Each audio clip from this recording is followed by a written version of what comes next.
Dr. Richard Turner was an activist and left-wing academic in Durban during the 70s.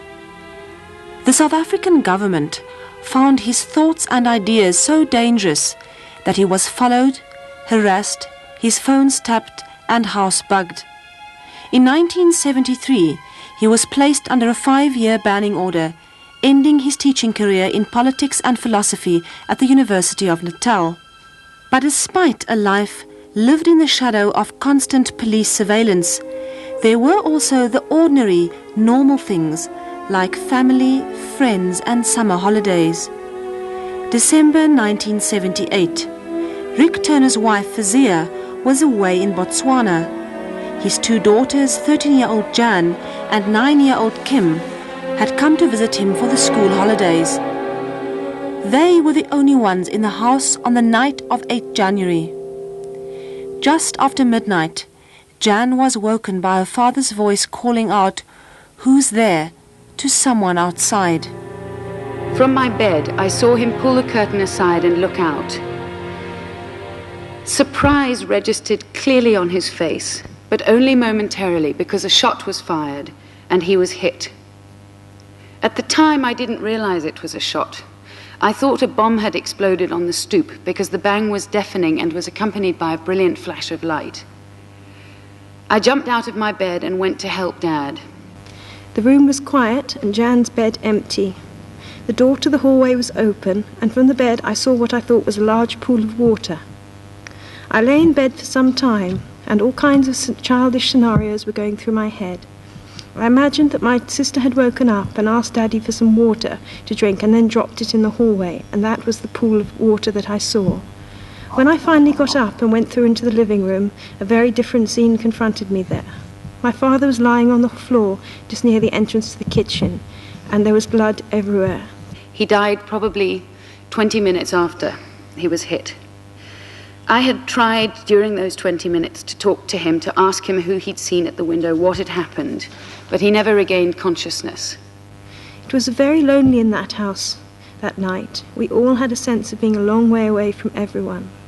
I sat on the chair in front of where my father lay dying. I think I must have been in shock as I sat there, rigid, unable to move, even when my sister begged me to hold my father while she got up to go to the loo. It is hard for me to recall the exact sequence of events that night, but time passed. The phone was dead and we waited for someone to come.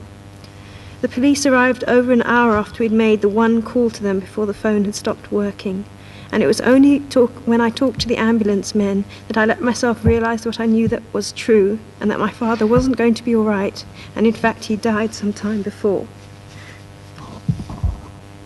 I flew up to Durban, and Jan and Kim were still in the clothes they had managed to scramble on. Their hair was full of blood, and I will never forget the smell of dried blood in my children's hair. Rick Turner was laid to rest in the Brook Street Muslim Cemetery in Durban. And for those who gathered at his graveside again this week, the question is the same one they asked at his funeral 18 years ago. Who killed our father, husband, friend, comrade and colleague? There is something we do not understand. We need to know who it was who pulled that trigger. We know that the events of that night are known to the people who watched us.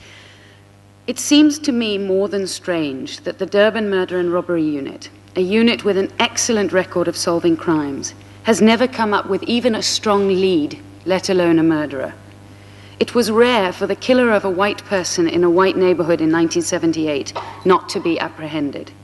Even more unusual when the victim was under surveillance, as we know my father had been almost constantly for at least 5 years.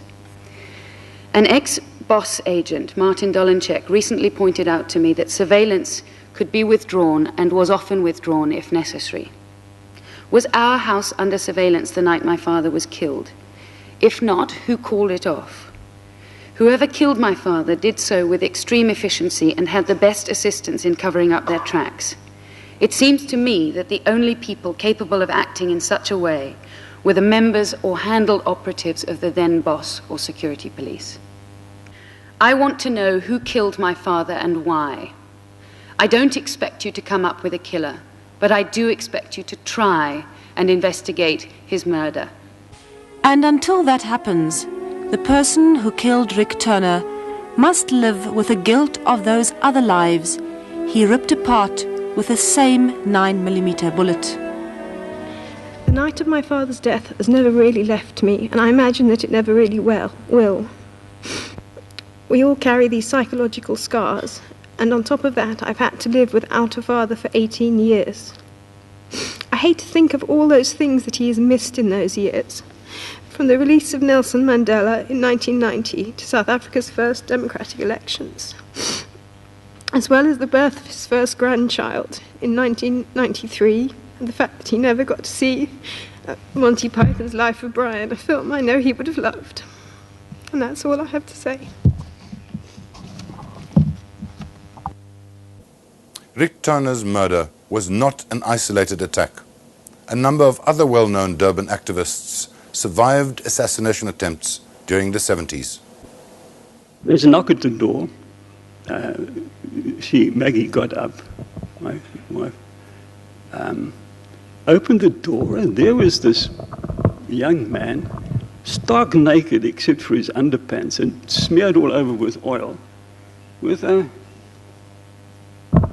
pistol in his hands, which he fired at me and missed from 5 paces. Well, I ducked a little, and the bullet went straight through the wall, because this was a wooden iron house, as I say, and the walls inside were made of asbestos sheeting.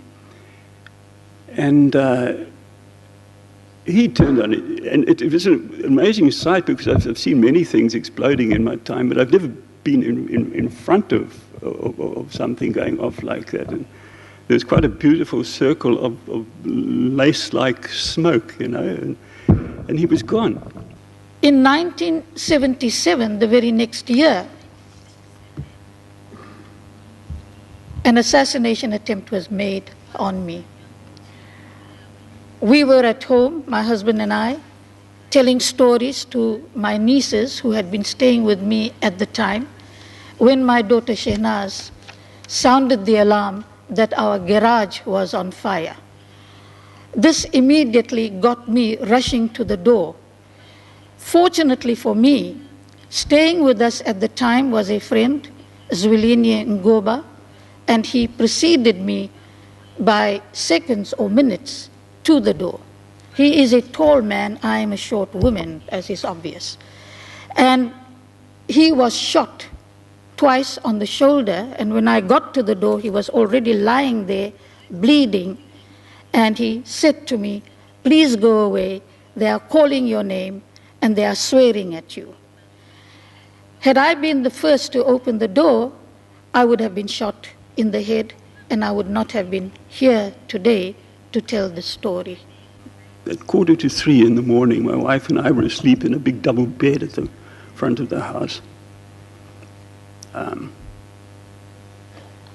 When somebody fired over the gate with an assault rifle, firing fully automatic, and there's a dreadful sound, you know, a rat-tat-tat, and there was the smell of explosive and the sound of splinters and bits of masonry flying all over. And by the time of Rick's murder, there had been so many murders and such a lot of death. I mean, I'd spent so many months in solitary confinement in Pretoria Central, listening to people getting hanged, that I wasn't shocked by Rick's death or anybody's death. I wasn't even shocked by my number coming up on the hit list, you know.